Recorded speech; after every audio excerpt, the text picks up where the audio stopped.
এই মুহূৰ্তত লাখ লাখ কৰ্মচাৰীৰ বাবে জনা বিচাৰিছো বিগ ব্ৰেকিং নিউজ। এইবাৰ HR বৃদ্ধি সম্পৰ্কত গুৰুত্বপূৰ্ণ খবৰ আহিছে। 7 পে কমিছনৰ অতি গুৰুত্বপূৰ্ণ খবৰ আহিছে যে DA বৃদ্ধিৰ পিছতে এইবাৰ বৃদ্ধি HR কোনসকল কৰ্মচাৰী কিমান পৰিমাণে দৰমহা বৃদ্ধি পাব সবিশেষ এই ভিডিঅ'ৰ মাধ্যমেৰে উপস্থাপন কৰা হৈছে। ভিডিঅ'টো প্ৰথমৰ পৰা শেষলৈকে চাই থাকিব। নিয়ম অনুসৰি মৰুগীয়া বানচ অৰ্থাৎ DA 50% হ'লে HR অৰ্থাৎ ঘৰ ভাড়াৰ ভাত্তা পৰিৱৰ্তন হয়। সেয়ে মৰুগীয়া বানচ বৃদ্ধিৰ পিছতে চৰকাৰৰ কৰ্মচাৰীসকলৰ বাবে আন এক ভাত্তা বৃদ্ধিৰ অপেক্ষা কৰি আছে। কেন্দ্ৰীয় চৰকাৰৰ কৰ্মচাৰীৰ DA বৰ্তমান 50% হৈ আছে। এইবাৰ HR কিমান বৃদ্ধি কৰা হ'ব সেই বিষয়ে গুণাগঠা চলি আছে। দেশৰ বিভিন্ন চহৰৰ ওপৰত ভিত্তি কৰি HR গণনা কৰা হয়। সপ্তম বেতন আয়োগৰ পৰামৰ্শ অনুসৰি 2017 চনৰ 1 জুলাইৰ পৰা HR কেটেগৰী X, Y আৰু Z চহৰৰ লোকসকলৰ বাবে ঘৰ ভাড়াৰ ভাত্তা 24, 16 আৰু 8% বৃদ্ধি কৰা হয়।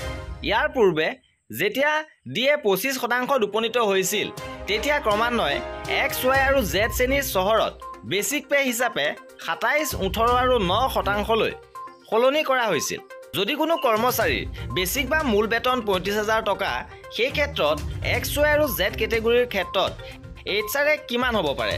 এই ক্ষেত্ৰত উল্লেখযোগ্য যে X শ্ৰেণীৰ চহৰত যাৰ মূল দৰমহা 35,000 টকা হ'ব তেওঁলোকে 27% অৰ্থাৎ 9,450 টকা HR পাব। তেনেদৰে Y শ্ৰেণীৰ ক্ষেত্ৰত যাৰ মূল দৰমহা 35,000 টকা তেওঁলোকে 18% অৰ্থাৎ 6,300 টকা HR লাভ কৰিব। আৰু Z শ্ৰেণীৰ ক্ষেত্ৰত যাৰ মূল দৰমহা 35,000 টকা হ'ব তেওঁলোকে 9% অৰ্থাৎ 3,150 টকা HR লাভ কৰিব। কিন্তু সপ্তম বেতন আয়োগৰ পৰামৰ্শ অনুসৰি যদি DA 50% হয় তেন্তে X, Y আৰু Z শিতানৰ বাবে HR 30%, 20% আৰু 10% বৃদ্ধি কৰা উচিত। নতুন নিয়ম অনুসৰি সপ্তম বেতন আয়োগৰ পৰামৰ্শ অনুসৰি যিসকলৰ বেচিক পে 35,000 টকা হ'ব তেওঁলোকৰ কি হ'ব ইয়াত উল্লেখ কৰা হৈছে যে X শ্ৰেণীৰ চহৰত যিসকলৰ বেচিক পে 35,000 টকা তেওঁলোকে 30% অৰ্থাৎ 10,500 টকা HR পাব পাৰে। লগতে Y শ্ৰেণীৰ ক্ষেত্ৰত যাৰ বেচিক পে 35,000 টকা তেওঁলোকে 20% অৰ্থাৎ 7,000 টকা HR হিচাপে লাভ কৰিব পাৰে।